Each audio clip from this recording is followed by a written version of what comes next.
Hello everyone, good evening. Welcome to episode 21 of Talking Times. I am Maick Ofel, your host, and today we're gonna have a chat about basketball and learning English in another country from scratch. I'm here with Luís Alberto, aka LA, and don't worry, we're about to start this chat right after our podcast intro.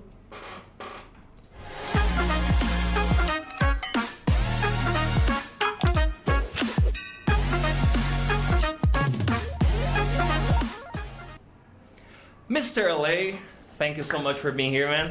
That's my honor. Before everything, please introduce yourself to our listeners. Of course. So, first of all, what's up? My name is Luís Alberto, but you can call me LA. I think I prefer that way.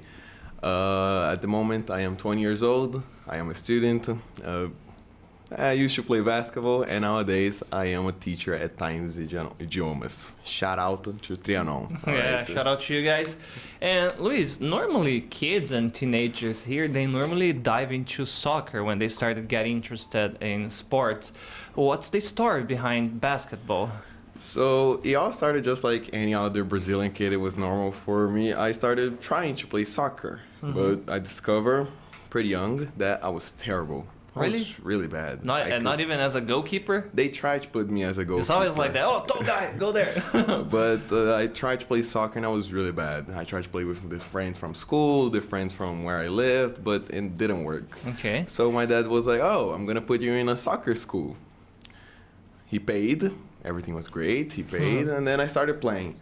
After like about 2 weeks, the coach of the soccer team, he came to my dad and he was like, yo, please take your son off. He's really bad. Like he's not having fun because he's getting frustrated. And my dad was like, of course no. I paid. He's gonna play. And he was like, no, I'm offering you. I'm giving you back your money. Just take him off. Damn. My dad was like, nah, he's going to play. He's going to play. But I ended up getting frustrated and I stopped playing after like a month. But I was really bad. Man, to be that bad. And when did you start? Okay, let's try basketball. So my dad used to play basketball when he was young. Okay. He's not that tall, but he's pretty big. He was a strong guy. So he always played basketball. So one day he was like, he used to play basketball with the guys on where I live. And he was like, Luís, why don't you try some basketball? And I started playing and I always jumped really high. So it was a good factor. Important. Yeah, so there was a good factor. And I started getting good, started practicing. And at one point, I was like, okay, this is the sport. Because we always choose one sport to be our sport, right? Yeah. Basketball was mine, so I decided and kept playing. Man, that's cool. And especially because you didn't associate you being bad at soccer with you being bad at sports at all. Yeah, I was just like, sometimes in life we are really good at something and really bad at something. I was really bad at soccer, so I was like, okay, so maybe I'm really good at something else. Nice. Okay, we're gonna have a bundle here full of life lessons in this episode. First one is try different things. Don't stop in the first one. For more tips from Coach Maick, you go to... No, I'm joking. And man, I have to confess something to you. He's gonna laugh at my face. I almost became a basketball player too. Why would I laugh? Because I'm short. No, man, no. No, I'm joking. No, you know, when I was a kid, there was this movie, Space Jam. Yeah, Michael Jordan. I love that movie. I need to watch the second though. But the first one was amazing when they get the Looney Tunes cartoon when Michael Jordan was there, you know. And then I said, okay, I will try. And I was maybe worse than you were at soccer, you know. I couldn't do anything, you know, like. Can you quickly explain the basics to our Brazilian viewers? What are the basic things that happens in a basketball game? Yeah, of course. Okay, so to start off, there are basically two ways of scoring. That is, or shooting, when you shoot from a long distance, or as a layup, where you go close to the basket and you shoot the ball at the scoreboard, the backboard. And then basketball is pretty much a team game because we don't have as much players as in soccer or as in American football, and the space is also shorter. So it's pretty common for you to have a lot of passes. American coaches, basketball coach, there's always about passes. One more pass, that's always the thing. So it's pretty common for you to always be willing to believe in your teammates. So it doesn't matter, you don't have the thing, oh my gosh, that teammate is so bad. No, you have to believe him. If he's bad, well, you just hope that he passes the ball fast. If you're a bad player, life lesson number just 2. Just pass the ball. All right. And you played professionally here in Brazil, Bonespa, right? Yes. How was it? I started playing first when I was 13 years old. I went to my first tryout at Corinthians. And really, man, Corinthians? I didn't have a choice, man. Okay. I already heard much because my whole family is from São Paulo. They cheer for São Paulo. So my whole life, I was like, okay. But then Corinthians had always a really good team at basketball. And I was like, I'm going to try it out. I was not expecting to pass. And then I passed, and I was like, that's great. But the problem was, it was pretty much 2 hours away from my house. Damn, it was very far. And I was a kid, so imagine a kid going to Itaquera at like 3 o'clock in the afternoon and coming back at like midnight. Oh my God, was that intense? Yeah, I got robbed like 2 to 3 times.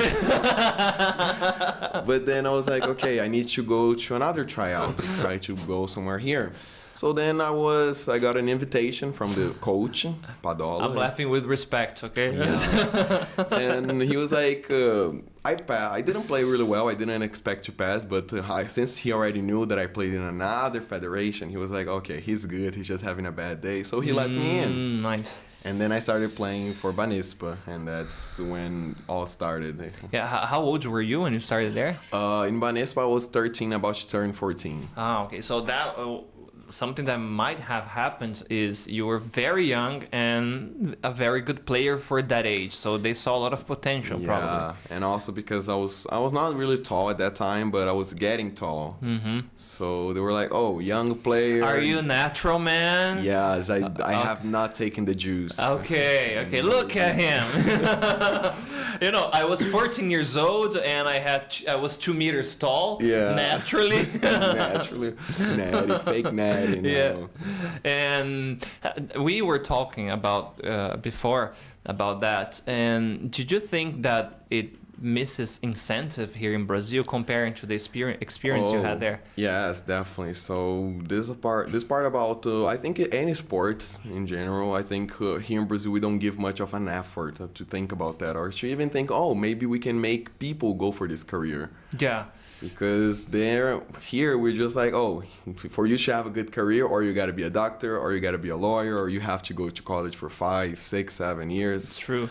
But actually, whenever you can create a career, it's a very respectful career for you to go for sports or anything like this. So mainly basketball, that is not really seen as important. It was really difficult for me to get that with my student's life because I was still studying and I didn't have much money. So they didn't care. I always ask, like, hey, can somebody help me? I don't know, maybe get something for me to go and go back. At least for me to go back, because imagine me going home as a 13-year-old kid, taking a bus, a train station. Getting mugged on the street? Yeah. Damn it. So... the impression that I had when you were describing the professional career here is like an elite sport, because if you are poor, how does you get just the money to go there and play, the transportation money? Yeah, that's basically the only money that they give you. So I don't mean any disrespect to any federations, all right? Not including Banespa, because Banespa helped me a lot. No, it's the standard here, unfortunately. But the general, to everybody that I have talked, all of my friends that played, we all see the same thing. We don't have any type of help. The only money that we get is for me to go to the games and to go back. I didn't receive money for the shoes that I was wearing. I didn't receive money for whenever we are going to a trip. I don't know, we are going to another state to play. We didn't receive any money to help us. But, physiotherapy, doctor, exams, nutrition. But whenever we won a championship, they got the money. And where Oh. does the money go? Where is our part? We did all of the hard work and we course. didn't receive anything. Man, Not that- saying like, oh my gosh, I want to receive 5,000 every month from playing. That's not that, but at least some type of help. Yeah, because it doesn't make any. I know. I know it makes sense for kind of exploitation aspect, but it doesn't make any sense if you want to have an elite team that will play for many seasons in a row and will be competitive to play in a national or maybe international level. You need to have incentive, so money. So people gotta eat, sleep, and I don't know. A diet of an athlete is expensive. Yes, so pretty much we were doing that is the play for love. Yeah, but Love doesn't fulfill your stomach. No. The maximum thing is gonna give you more expenses if you have kids, but that's another conversation. But man, how many hours did you used to play in this scenario? So Practice it. I left my school at about 1 p.m. and then I went to eat somewhere, and then I had to be there at 4. Okay. So it was from 4 to 10, and then so about 6 hours.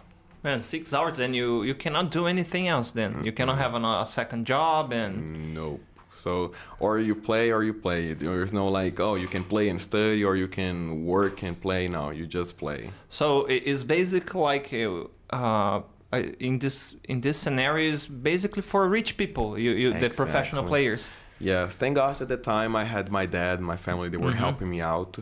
But I had seen many people that were way better than me. They had much more potential, but unfortunately they didn't have the same financial stable to be there and work.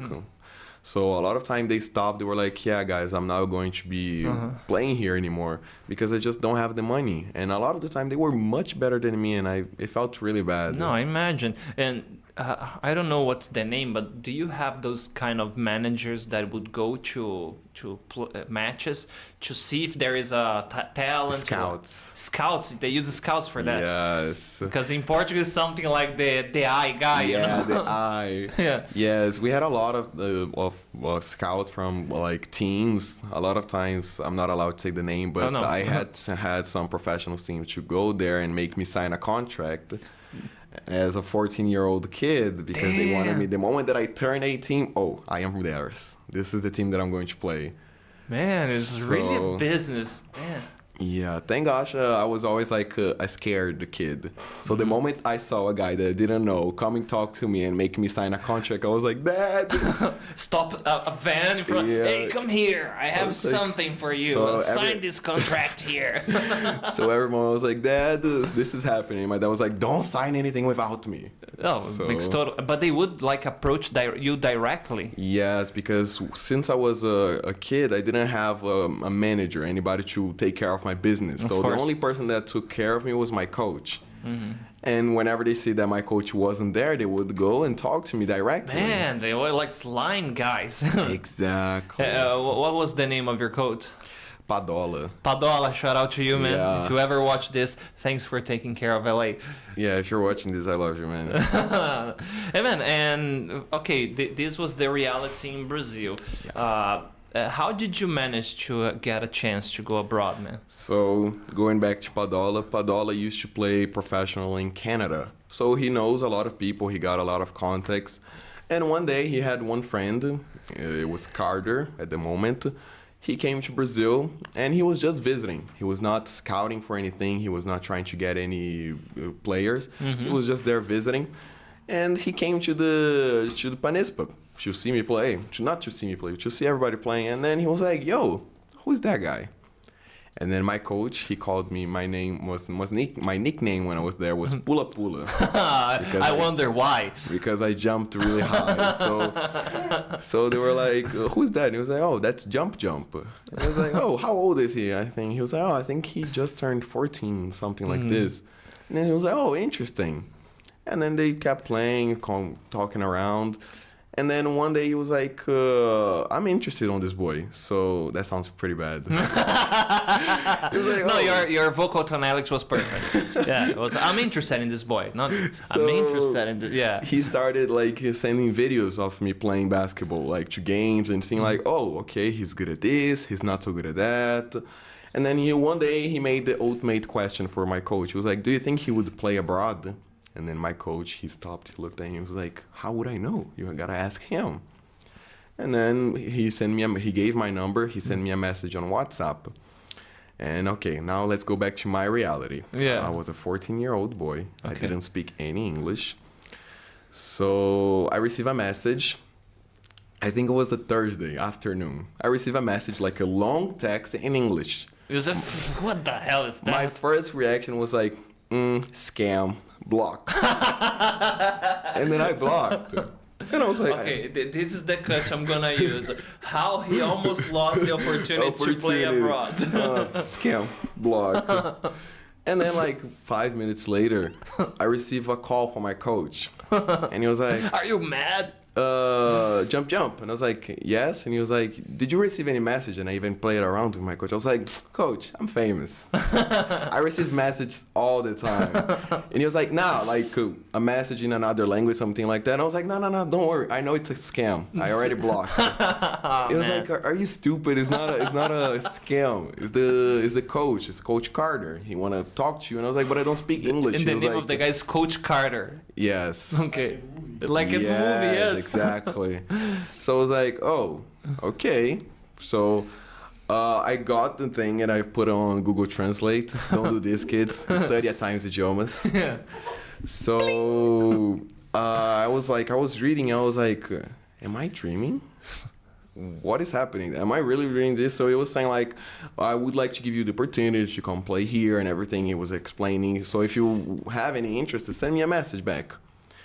And I was like, okay. Man, it must have rocked your world then. Yeah, I kind of lost my ground because I was like, because it wasn't in my, since I started playing so late, it kind of just, it was not something I expected. I was just like. It was not even a dream for you. No, for me, I was just like, legal, cool, I'm gonna play. But whenever I turn a certain age, I'm gonna start working, I'm gonna stop playing basketball. That's that it. happens, you're right, it expires. Yeah, so I was just like, that's not gonna happen. Then when this happened, I was like, okay. And then I sent a message back. And then he started explaining everything that was going to happen. And he was like, okay, but we need, since you are under 18 years old, we need legal approval from your parents. Of course. And like, now we put a pin on this story because I want to know your parents' reaction. But guys, the chat is boasting with questions here in the message. I'm going to read all of you. All right. Hello, Jackson. Hi, Lucas. Hello, Pedro. Hello, Max. Oh, Max is my dad. Shout out to you. Shout out, Dad. Okay. Hi, MC Tavares. That's a friend. Okay, write a song about it. Yeah.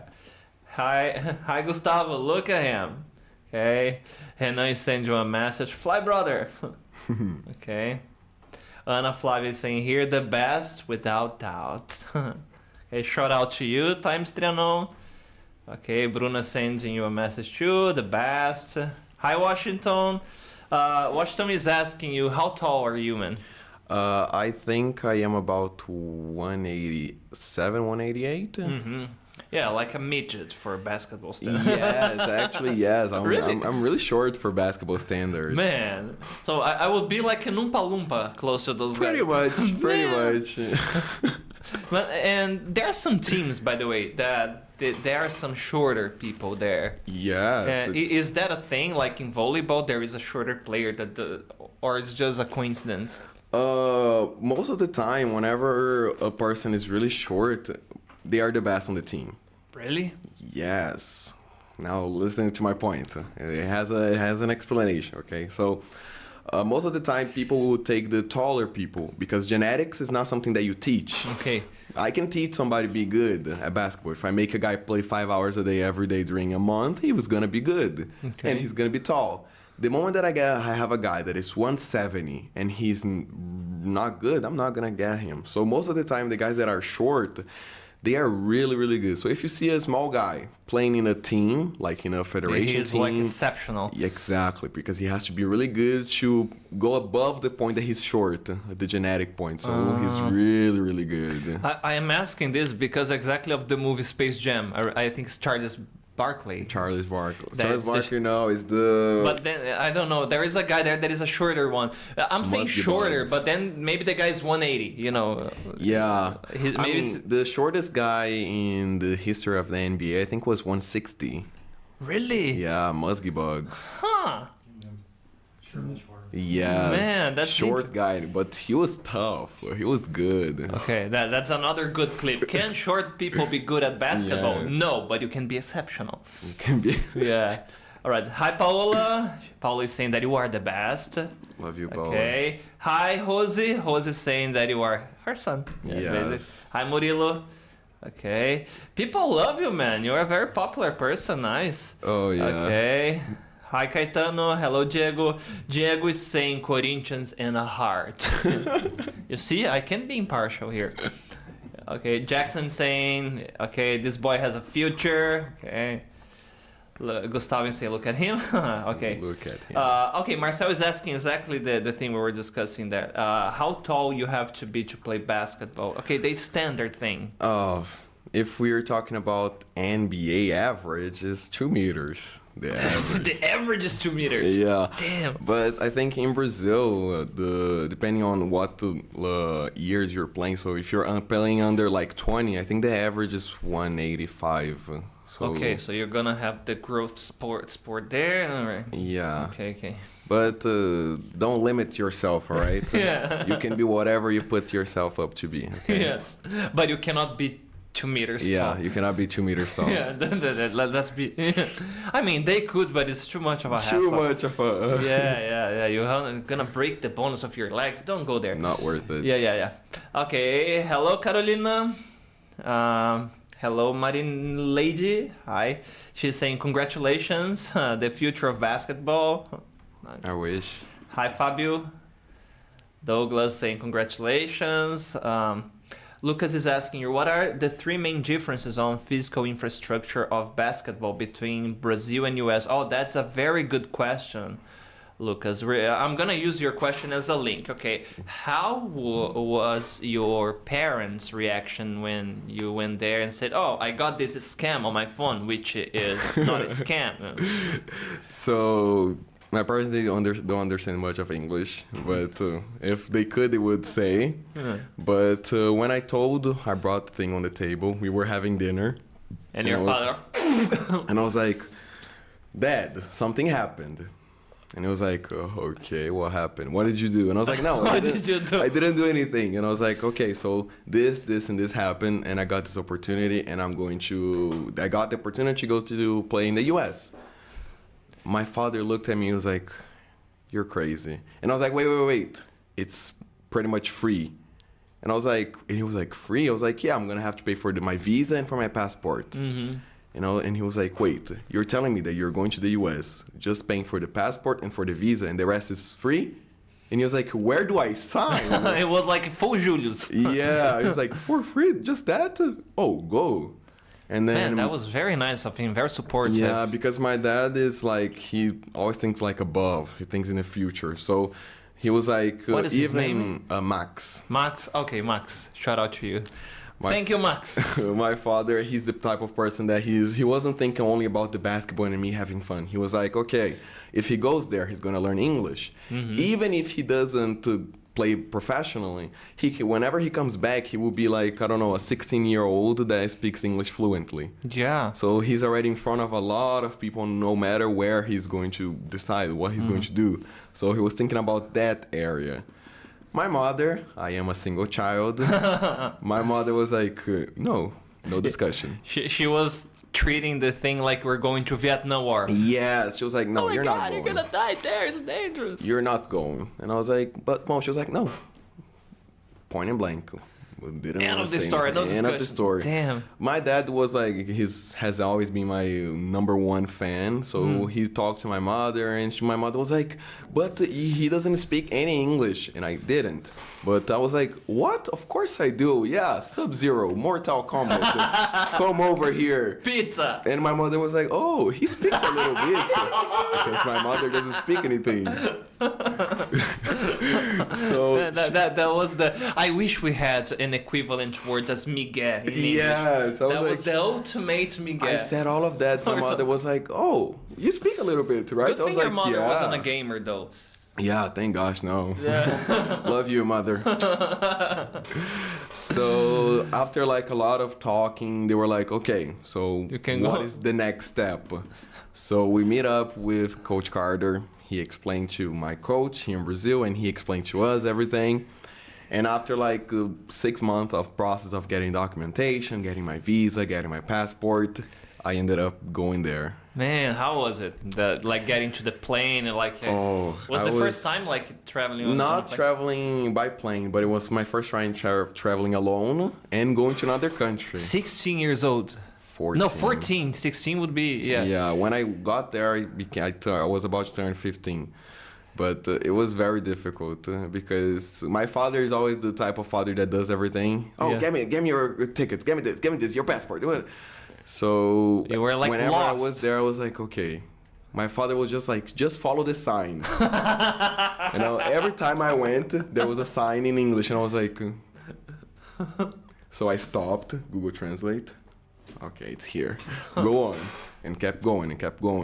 But I was really afraid of the customs. Of course, they do the interview. And yes. Were you like Dona Herminia when you went there? you know that video? Yes. I remember he asked me the same question like 4 or 5 times because I didn't understand. Okay. So the first, let's role play. It was like, okay, what are you doing here? Yes. Okay. Business or pleasure? Yes. How much money do you have in your wallet? Like stuff like that. And I was like, I remember one question that he asked me. He was like, are you here what is the reason that you're here? And I was like, I remember I said studying. And I was like, where you studying? And I understood this, but I didn't get that he was talking about there, where I was going to study there. So I said, Brazil. And he looked at me and he was like, so I grabbed the documents that I had with me and I just put in the table. Okay. And then he just kept opening and he looked and he was like, passport. I was like, oh, I have that. Visa. And I was like, visa. And I was like, I don't have the card. I was like, I don't have the card. But then the visa was with the passport. So I think he saw it and he opened. And he was like, have a nice day. But I didn't understand that was my way to go. That it was over. Can I go? Green light? So I was stopping and I was like, okay. You too. And then the guy was like, I was like, But it's also pretty bad that it was not an American guy. He was French. Come on. Did he have a strong accent too? Yes, he did. Man. So it was pretty terrible. Whenever he just pointed for me to go, I was like, okay, that's my way. I may be wrong, but French people, they are not famous for their high tolerance level. So especially with foreigners. So like I was afraid, but I didn't have everything was right. The document was everything great, but I have we always the day before. Every time shows up so many things on internet like person get deported for no reason. Always like that because they decide if they want to say like no, you're not entering. They can. Yeah. So I was like, oh my gosh. I was like, good afternoon. It was like 1 a.m. Good afternoon. So I was afraid for them to I don't know, they just not like me and send me away. Man, so you were like a secret agent. You managed to enter in the U.S. saying Mortal Kombat, Scorpion, get over here, Sub-Zero. Yes. Damn, and people think English is difficult. It's difficult. Man, but all right, and something interesting that you mentioned, he probably spoke a little slower. Yes. And what advice would you give to Brazilians that are going there for the first time and are going to face the customs? So, first thing, it's relax. It's not a dragon that's going to eat you. If you're going there, just relax, pay attention to what he's saying. Because most of the time, we think that we always have to think that Americans, they are fast. They try to go as fast. But whenever they work in a place that they get a lot of foreigners, they understand that most of them don't all speak English. So they're going to speak slower. So just try your best. If you don't understand, you can ask. Don't be afraid to just, whenever somebody says something you don't understand, and just keep going. Oh, say, excuse me. Sorry. Could you repeat? They will talk to you. Sometimes you can I don't like this, but in last case, if you need, use a Google Translate. But come on. Also, you can also look it up questions before. I did this. I look it up questions that they usually ask in airport. I was kind of dumb because I did this in Portuguese, not in English. So. Well, it happens. Yeah, that's one of the reasons we have the experience in the course, the travel experience is exactly for this. If you are traveling abroad, you can do that. And as you said, this is their daily basis interviewing foreigners. So it's not like you're the first person there that don't speak a very good English. They're expecting everybody to have oh my gosh, you fluent English. Nah, they don't wait for that. Okay, now going back to Lucas' question, what was the first impression in terms of infrastructure from the Brazilian basketball to the way they play there and the whole atmosphere and the first thing that I realized about the difference between Brazil and the United States related to basketball was the moment that I got there. I got out of the airport. My new coach was there to pick me up. Nice. There was a basketball court every corner in the street. So it's not, I was really, because here in Brazil, I know, like in my neighborhood, I know exactly where all the basketball courts are. So whenever I got there, there was a basketball court everywhere, and I was like, oh my gosh, that's a dream. Because everywhere that I went, there was a basketball court, so that was good. And now about in games, so related to school, it's such a big thing where they just don't go there to like basketball. Well, I like basketball. I have nothing to do today. I'm going to watch a game. No, they go as their team. Like, oh, this is my school. I'm going to cheer. I'm going to sing. I'm going to scream. I'm going to fight with the ref. It's a ritual for them. Yes. I remember there was like, they sang a lot of songs whenever we did something. So there was one thing called travel in basketball. Whenever you do more than 3 steps, you're only allowed to do 2. Okay. So the crowd, the fans, they would sing a song. It was, you travel, you walk, you take too many steps. Next time you travel, take a BUS. And then they started singing. So just to make the other team like angry and uncomfortable and whatever. Man, that's very interesting. And I imagine it was overwhelming for you. Like. Yes. Here in Brazil, whenever I played, there were fans, but they were most like family. So, for example, my father, my friend from school, hey, guys, I'm going to have a game. Do you guys want to go? Oh, yeah, sure. But there, people that didn't have kids. You people see that, like crazy routers with like painted masks and stuff like that.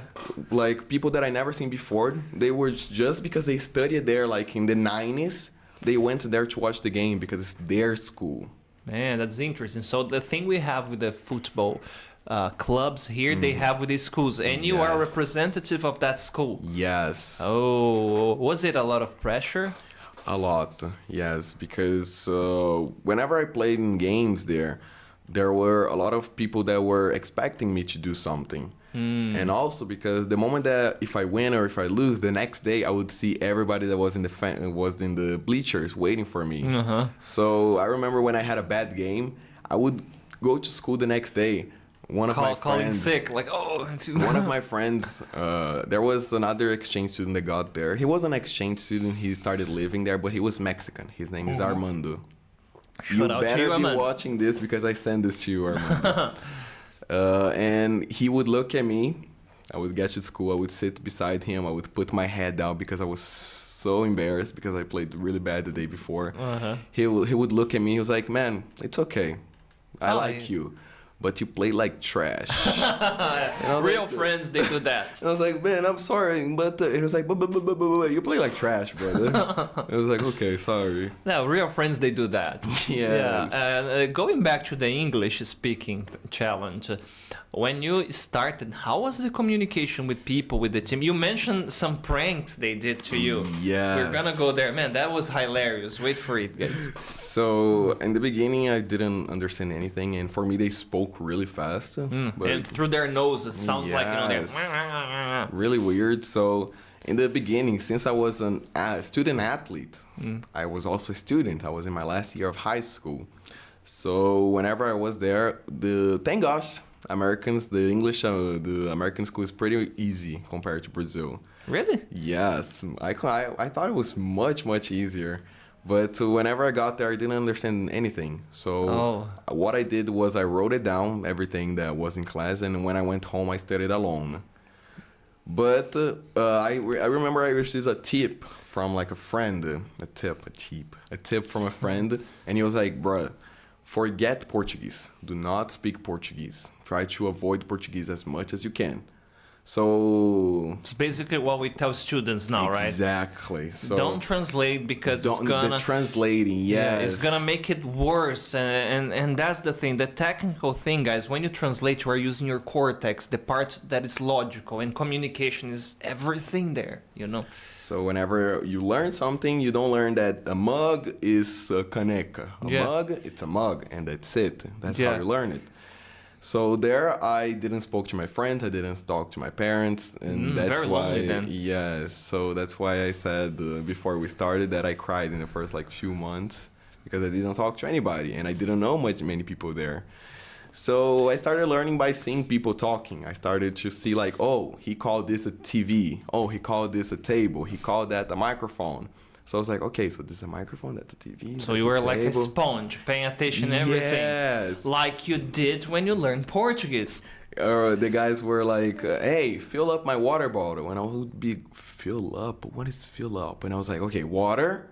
I know what is water. I know that in English, the adjective comes before. So water bottle is something bottle. Now, but what is bottle? And then I saw a guy grabbing a bottle. And I was like, okay, that's a bottle. Mm-hmm. And then I saw another guy putting water inside of the water bottle. I was like, oh, fill up. It's probably like put water inside. Exactly. And then I started catching things like this. But about the prank. Yeah. So this was how you learned. And it's very nice to hear from you. Because it's basically the natural learning process. You start to making these associations with the sounds and the images. Eventually, you start to imitate the sentence like a kid learning the native language. But your teammates, they were kind of douchebags with you in a way, in a funny way. But it's tough love. Tough love. Yeah, guys, maybe it was like a ritualistic prank. Yeah. So. When I was learning the first 2-3 months, I started playing there. I remember my friends sometimes, they taught me a lot. I asked them, hey guys, if I say something wrong, correct me. Tell me that I'm wrong. Teach me new things. And then one day, we were like before practice. One guy came to me. His name was Andrew. You must be watching this. Shout out, Andrew.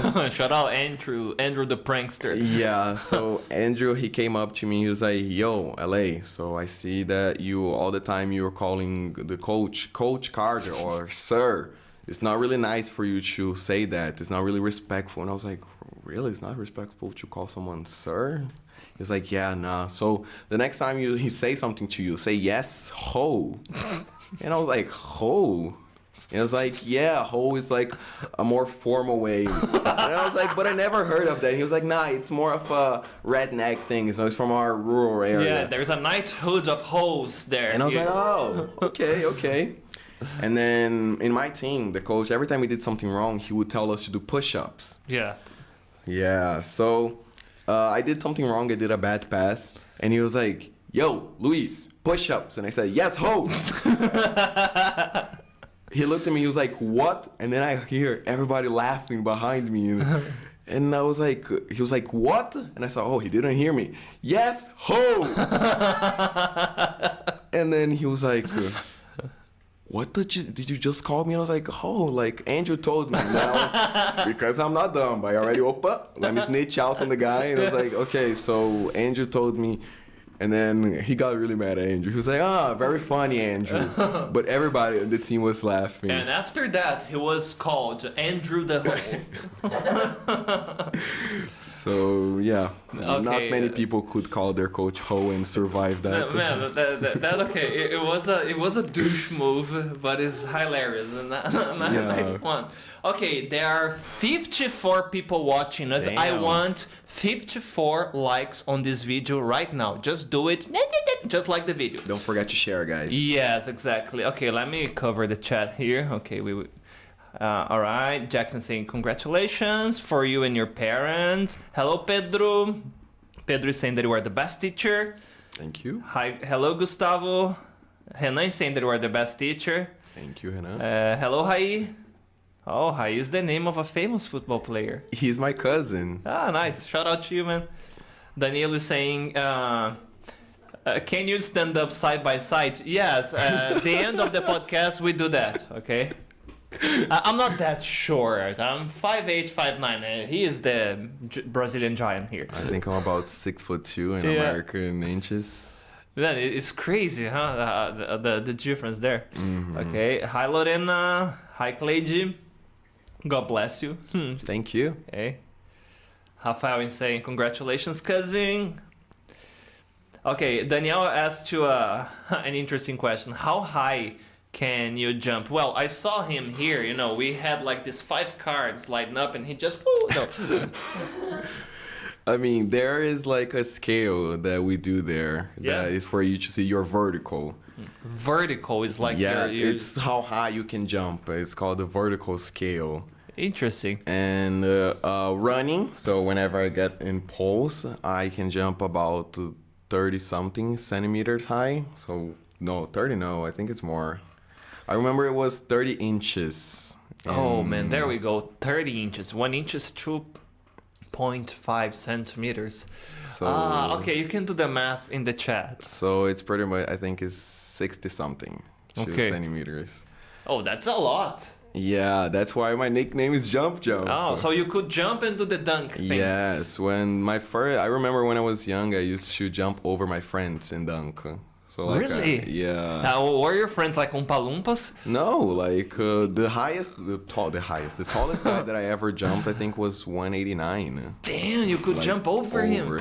Obviously not with my feet on his head. I would go with my legs open. I believe I can fly. But I jumped really high. Everybody, all of the people that I play basketball with, they always like, man, it's not fun to play with you. You can they train so much to jump high. Can you improve your jumping skills? Like your muscle legs? Yes, there's a lot of practice that you can do, but that's why they are mad at me, because I never practice anything. So it was more of a genetic thing. I never practiced to jump higher. I never practiced to have strong legs. I just had it.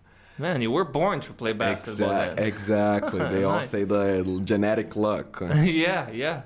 Nice. So, okay. Hi, Cleonice. Congratulations to you. Thank you.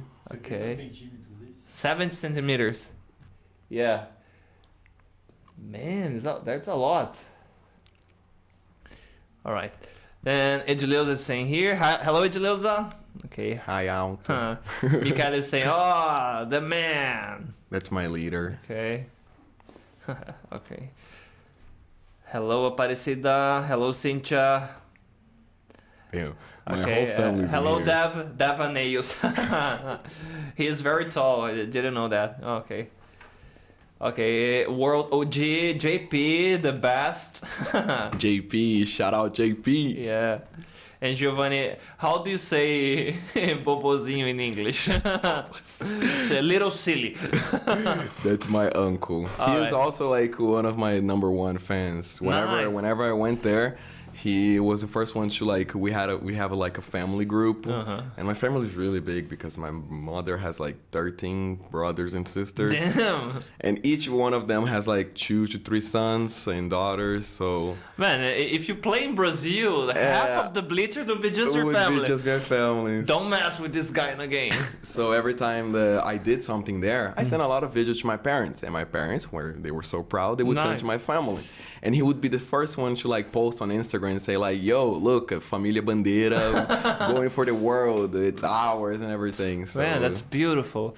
And how was the practice there, the routine, the training comparing to Brazil? Man. Was it intense? Yes, it was. It's pretty gross, but I don't remember one day that I didn't puke during practice. No, it happens. But we practice every day, Monday to Monday, and I puked every single day. It was disgusting. I never puked so much in my life. Because, during the games, from exhaustion? Yes, because the way that my coach wanted us to play was we wanted to play in the speed. So we wanted to run as much as possible. So whenever we are, we like to call it a late game. Mm-hmm. So whenever we are in the third quarter, fourth quarter of the game, the whole other team is exhausted while we are fine because we practice conditioning so much.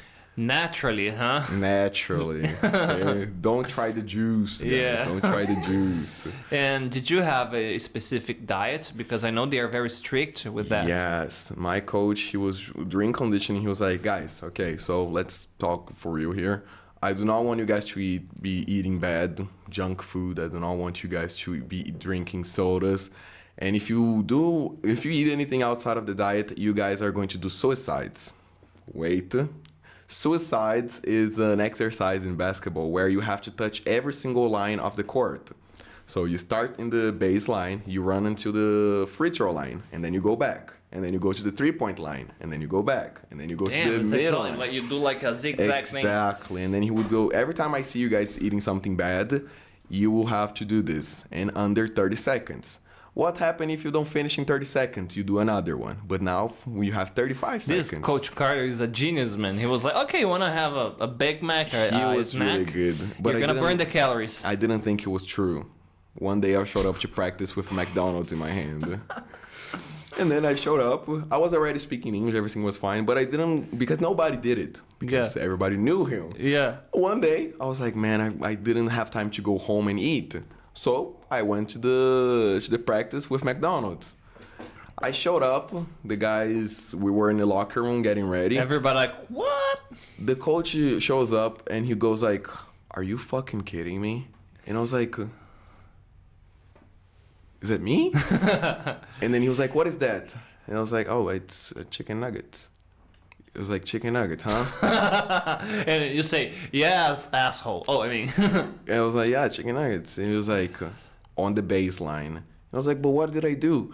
And then Tanner, my best friend, he was like, yo, brother, the junk food, he told you like in the beginning. He was like, I thought it was a joke. He was like, yeah, he doesn't play around. He doesn't joke around. So I ran. And after that, like, I became so used that nowadays I'm going back to drink soda, but for a very long time I stopped drinking soda because I got so used to not eat anything like this. So. And what was the standard diet routine? Like chicken, salad? They didn't have anything specific, but they always would like you to, in the morning, have something not so strong, because in the morning we had the morning runs.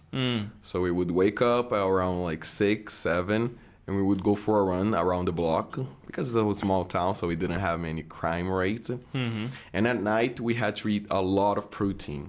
So at night was the moment that I ate the most, so we would have energy for the morning. Okay. And in the afternoon, they didn't have anything specific because they just wanted you to have energy, because after lunch we would have the workout.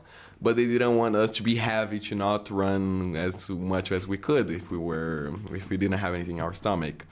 So the most important meal was at night. Man, that's very not intuitive for us here. Interesting. And how was the experience studying there in terms of, was it similar to the TV shows we say here, like the Teen Wolf, that stuff? Unfortunately, nobody's saying on top of the table like high school, but... no High School Musical thing. Yes, it was pretty... I like the idea of the locker rooms. The locker room was, I think, was my dream. Whenever I would go have my locker, and it had like those dramatic scenes where I would, whatever, and close and go to my class. Yeah, but it's pretty much Teen Wolf in a nutshell. Yes, but it was not like that, because first I didn't know how it worked, those lockers. So like for the first 5 months, I was like, hey, can you help me? And they were like, okay, what is your passcode? And I would go, and I was like, oh, thank you. So the idea of having to go back to your locker room to grab another object, a school object, and then go to another class was a pretty weird thing for me. Because here in Brazil, we are used to stay in the class, and then then the teacher would come and go. Yeah. There, you move around. You move around. So you would see a lot of people that you don't see very often. And you have a lot of different classes. Oh, that's why they say, that's... And they call people with their full name. Like, that's Fulano Fonseca who does biology with me. Or he's in biology too, with stuff like that. They know everybody by their last name. And that was, for me, in the beginning, was pretty weird, because nobody calls me Bandeira. Okay. And that's my family name. And everybody was like, Luís Bandeira. And I would go like, Bandeira? Who the hell is this guy? And then I explained to them, like, I have 2 family name. And they were like, what do you mean you have 2 family name? Because they take the father's name. And then I had to explain. I was like, in Brazil, we don't do this very often. Like, you can, but we don't do this. So whenever my parents decided to name me, they put my dad's family name and my mother's family's name. And they were like, so which one do you use? And I was like, I just told you, I use both. Yeah. So whenever I started talking, they were like, okay, so how do you prefer us to call you? And I was like, yeah, none.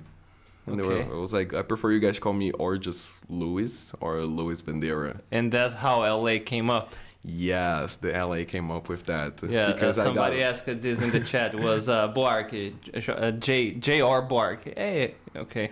I got tired of them calling me Luís, and Luís is a woman's name. Ah, yeah, they messed up. Did you have any experience with bullying there? You mentioned something. Oh, yes. The bullying there is something different from here, right? Yes, it happened a lot. I saw a lot. Thank gosh I wasn't in the middle of. I didn't suffer any type of bullying. But I saw a lot of the time people, had a lot of big guys. So because they worked in farms, so they were kind of jacked. Big jacked rednecks. Yeah. I'm going to break you in two here. Yeah, big boys.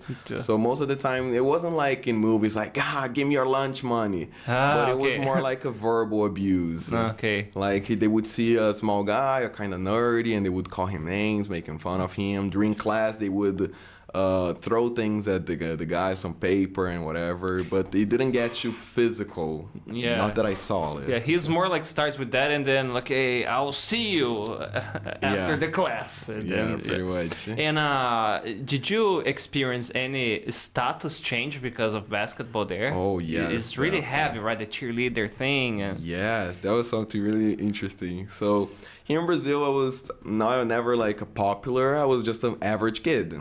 Because you here in Brazil, you were a little shy even. Yeah, I am pretty shy, so... Yeah, me too. So in Brazil, we didn't have much of a status. I was like, people know me, but they were like, oh, that's Luís, and he's in that school, and he does that. Okay. There, since I was the new person, I was like, nobody was like, oh, that's just Luís. No, that's Luís. He's Brazilian. He's in the basketball team. He's the starter. So that became like something of the tables. In the United States, it has a lot of the tables of the people. So we have the nerdy table, we have the cheerleaders table. Like the casts there. Yeah, so I remember when I got there in the second day, I was like, okay, where am I going to sit down? Because I was like, maybe this is the first friends that I'm going to make. That's the thing. And then I was like, and then I saw Tanner, the team's captain, and he was like, yo, I was like, oh. Oh, so you automatically went up in the social hierarchy there. So the moment that I sat there, I started already seeing people looking at me because I was never the center of the attention. And you were like a 15-year-old kid. Yes. And man, I was you like, must have felt awesome. Like, I am with the status guys. Yes. You know when you feel like the back of your head is burning? Yeah. I would go around and people would whispering like... So I was like, okay, that's weird. And then it started going, and then I realized people knew me, and I didn't know anybody because people would go like, "Yay, what's up, LA? Nice game yesterday." And I would go like, "Who the fuck are you?" And no, you did great. So thank you so much for that. Yo, man, thank you. I did this for you. Yo, if you want this, I can get this for you. Oh, I know that you like Taco Bell. If you want it, we can get after class. How do you know that? How do you know that I like Taco Bell? The coach told me. So it was pretty weird thing that everybody knew me. So this change of status was pretty good in some way and pretty bad in the other. Bad because everybody knew me. So okay. Yeah. anything that I did could be used against me. So it was a 400 people town. Yes. A lot of people came from other counties because it was such a small city. It had a lot of cities besides it. So, for example, my school had 300 inhabitants. Man, it's very small. So whenever we had classes and things, a lot of people came from other cities. So it was a pretty small county. So we had, but the other cities, they were like 1 minute away. If you drive for 1 minute outside of the city, you're already in another city. Man, like a very close there. It's like a neighborhood. Yeah. Here, a neighborhood here in Brazil. Man, that must have. Did you like? You went, I don't know, in a market and the guy that is like the counter there talking to you. Yes. Oh man, nice game. Walmart. It's like we had a Walmart in our city. It was the store of the city. And every time I went there was a cashier. And they were like, yo, man, you played so well last night. Congrats. That's very sweet. And I was like, oh, thanks, man. And it was like not a person that studies in the school or anything. It was just a guy that went to the game, watched it, and he reminded me. Oh, just like, oh, that's number 34, White River Valley High School. It's him. So that's amazing. So what advice would you give to a shy kid that we were talking about that? Because you got popular with some girls too, you know? You told me, and people say, oh, I'm not like model looking, I'm shy, I don't have social skills.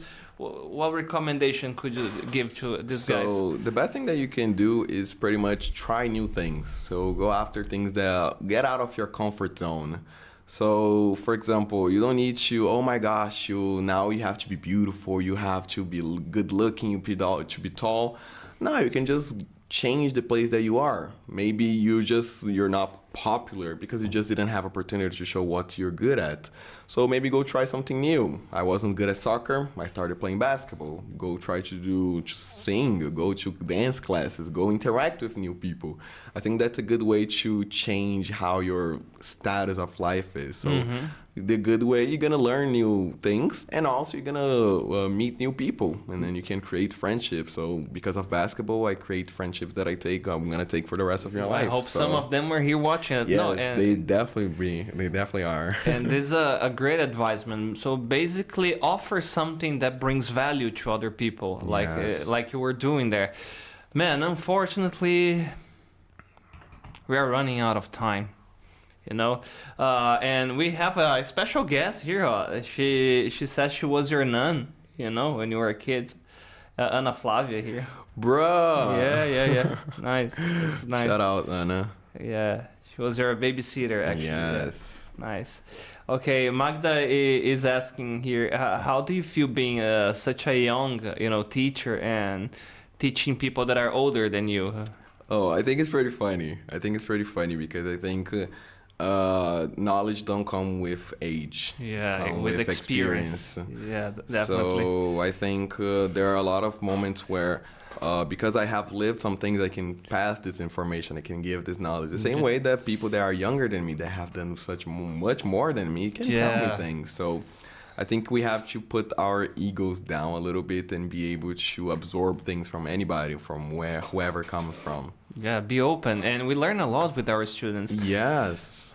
Man, before we wrap this up, send a final message to our viewers. People love you here. A lot of people sending messages.